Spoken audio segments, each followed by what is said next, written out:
second guess the president at the present time. He's taking his time. He's doing things not according to the schedule ahead of him. But we have given him a job. He's on the hot seat. We got to give him the room to do things that he needs to be done at the time he feels he can do them. At the end of the day, we know in 2 years' time, we might not be able to do everything that is required to be done. It will have to be the next president who continues. Okay, you mentioned about you need some kind of training. I didn't get exactly what kind of training are you talking about. And also the other thing is, with the UN, mostly we find it very difficult to actually identify specific programs that would make a difference on the ground. And I was just wondering if you have some specific needs that the UN could perhaps supplement or support in Yemen. We will need training in building institutions and governments. We have no experience in that. Okay? In how these institutions function and as part of a democratic process. We will need training perhaps from our even people who are already now or will become later members of parliament to understand how the parliamentary system actually functions in a country where we expect the parliament to be strong and not a rubber stamp one, which to a large extent the ones we have had have been. We need our youngsters to be trained we need training for trainers so that we can send them around the country to change the perception of our youngsters towards the outside world.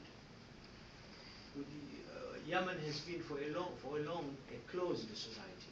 We need to broaden it up. We need training in the civil society, in the affairs of women, in the affairs of children. We need several. I mean, the area of training that we need of empowerment and capacity building is massive. And if you like, we can sit at a later time or correspond later and actually enumerate these areas. Our organization will be quite interested to talk to you about this. Thank you, Munir. I am impressed with many points that in your presentation, including this creative idea of the coalition of independence and civil society for democracy, this great idea, and also the presidential system. I think you are the first Yemeni speaker who say that I agree with you. The presidential system is better than the parliamentary one for Yemen. However, before under Ali Abdullah Saleh, people used to ask for parliamentary because they felt that Saleh had too much power. But we need a system for Yemen for a person or people of a person. This is great. And also the federal system that you mentioned with multiple regions. This is a great idea, better than regions. I would like to ask you about this. Imagine you are in front of a policy maker here in the U.S., in the White House or Congress, and they ask you what is the effect of federal system in Yemen on the fight on terror. Is that gonna take it from central government to many? I believe that the U.S. like to deal with one person or one government, not with multiple regional governments. But before you answer this question, I would like to mention some other things because Laura mentioned a very important point, which is the military division. And I believe, I agree with her that that's a very critical issue. Also a question about the role of international community. And you're going back to Yemen, you said something great, but I would like to say something else because I'm not going there. The international community has a very important role for accountability because without uniting the government, we cannot start dialogue or start fixing Yemen. We have to solve this dangerous or this danger, the military division. We have to people from one tribe, Ali Muhsin and Ahmed Ali. They have family feud. They are. If we don't help the new president to remove them, to start restructuring the military, start fixing Yemen, we're not going to be able to do anything. I think we have to start with the military before any action, before the dialogue, before addressing any problem. And this is not going to happen inside Yemen. It has to have international action because in Yemen they got the immunity already. And historically, any change in Yemen, positive or negative, it has to have outside elements.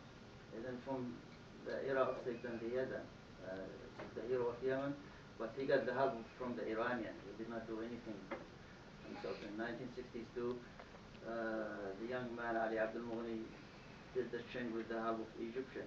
Ali Abdullah Saleh himself, he was a young man when he took over with the help of the Saudis. So any change in Yemen needs outside player, and the international community has to take action by freezing the asset of those people who are making trouble to the current president.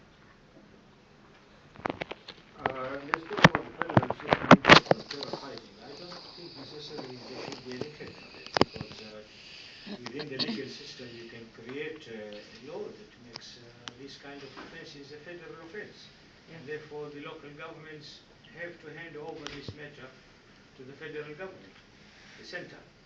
And it is tackled exactly the way it is now because this is a national security matter. It is not a regional security matter. It's not the security of Lahaj or Abiyan we're talking about. It's the security of the whole country. And therefore you have a center which deals with this kind of things. I don't really see that if there is a political will, this will be a problem. Unless there is no political will, and then we have issues that has nothing to do with federalism. It's another issue totally. Presidential system, I agree that there is some suspicions, a lot in fact, not some, in Yemen because of the experience of 33 years. That the hijacking of the whole legal system and making it subject to an individual's wants and desires. This has caused people to become suspicious, and that's why they want a parliamentary system. And I think we shouldn't allow ourselves to make the wrong decisions for the wrong reasons. That will be catastrophic for us. We know that there has been a collapse or corruption of the presidential system. But that doesn't mean that we cannot put checks and balances for the future and allow the system to continue to serve the country.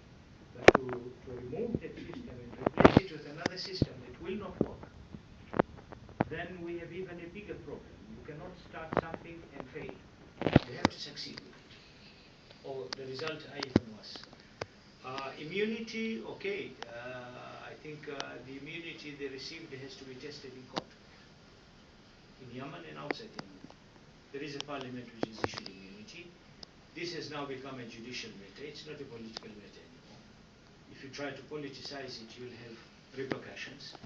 Then you're benefiting the defendants, in fact, by politicizing it. What you need to do is that if this immunity is questionable, let it be tested in a court of law, whether in Yemen or outside Yemen. You have a legal system, you have a judiciary which is independent. That's what we're supposed to do, to build an independent judiciary. That's our role as Yemenis. And the judiciary will decide whether this immunity stands or falls on the judiciary process, not a political process. That's not politicized. But how do you convince those commanders to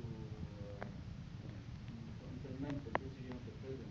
We have experience with the Air Force commander who wants to remove the nephew of President Saleh. We need Jamal bin Omar to come and thank them. Unfortunately, and their strategy is they know that Hadi had short time, only 2